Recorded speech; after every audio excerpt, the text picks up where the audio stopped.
Let's look at the second to last problem here. We have two equations again, and again two variables, x and y.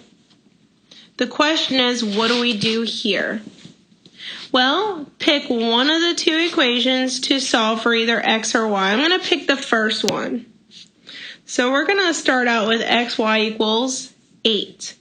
So you can solve it for either x or for y. We're used to solving equations for y, so let's go ahead and do that.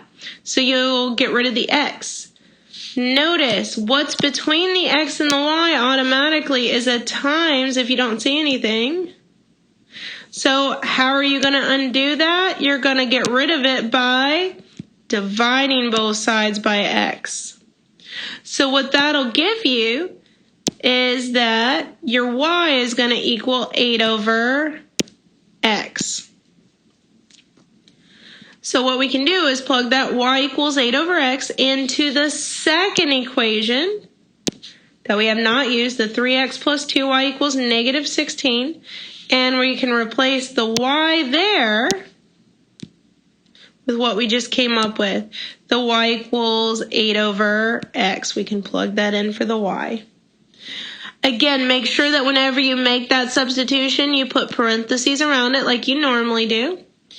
Notice, how do you multiply though? The 2 that's out in front times your 8x. Well, remember, your 8 over x is your 2 is 2 over 1 automatically. Anything can be rewritten as itself over 1. And then how do you multiply two fractions is you're going to go straight across. So the 2 and the 8 get multiplied to give you 16. And on the bottom, 1 times x gives you x. This is why we came up with 16 over x when we multiply those two, the 2 and the 8 over x, we got 16 over x. The problem is that leaves us with an x in our denominator for our equation. So how do we get x out of the denominator? Well, the quickest way to do that is to multiply everything on both sides of the equation by just an x. So on the first piece, what will happen is we'll start out with a 3x times an x, which is 3x squared.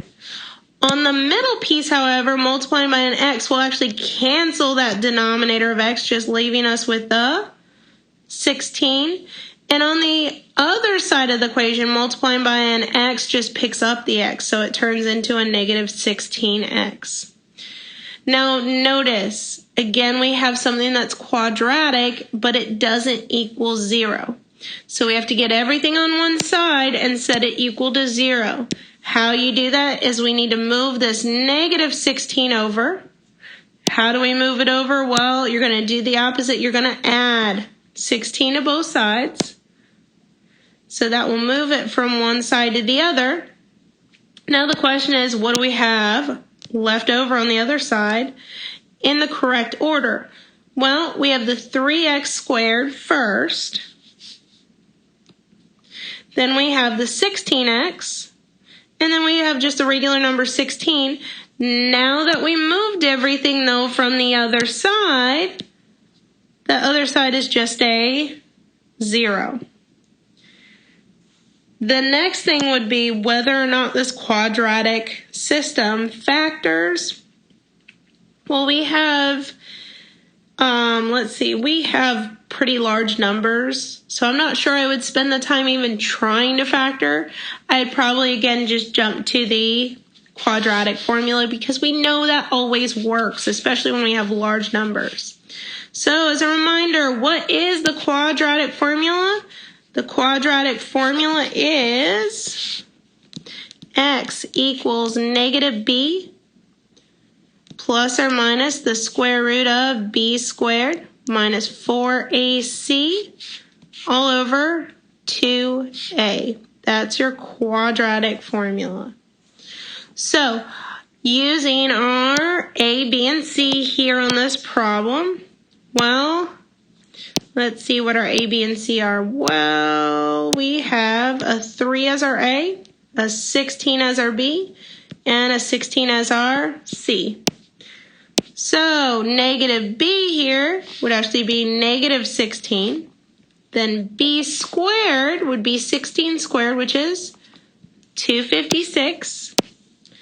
Then you have your negative 4 times your a. Well, your a is 3. And your c is 16. And again, on the bottom, you'd have your 2 times a, which again we said was 3. Well, we already did the b squared inside of the radical or square root.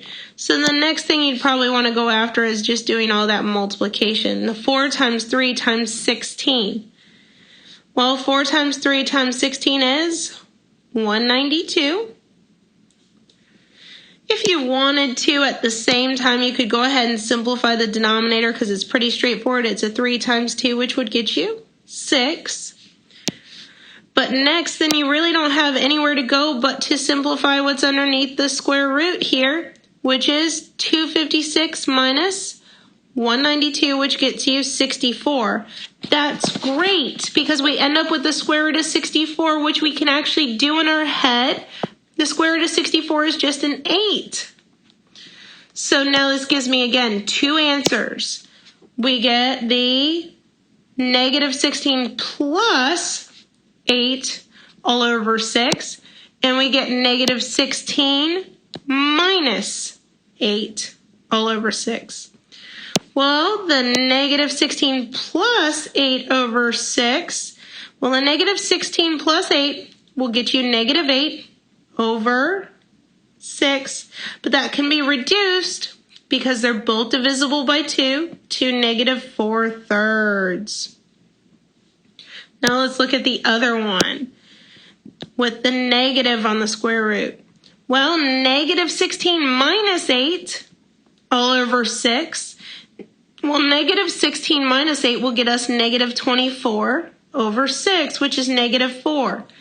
Again, what that tells us is that we have 2 solutions, negative 4/3 and negative 4.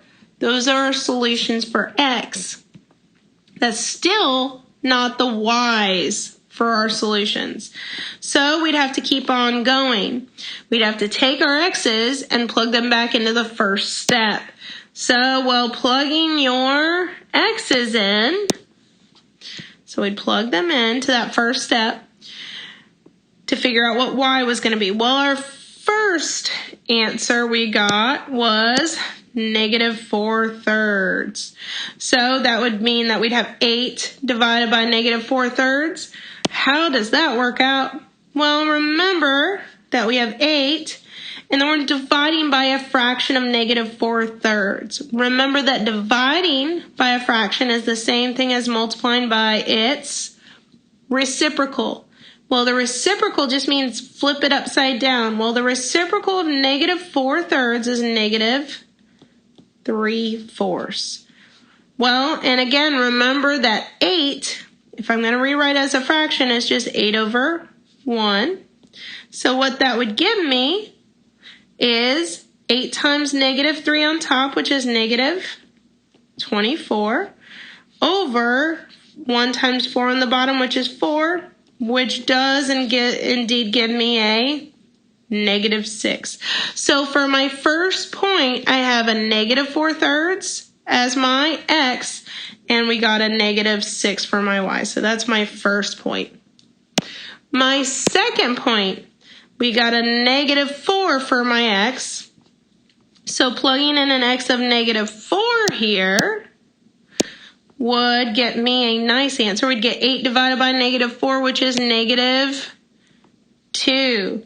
So our second point would be I plugged in a negative 4 for x and a negative 2 for y. That's my second point. So I got 2 solutions.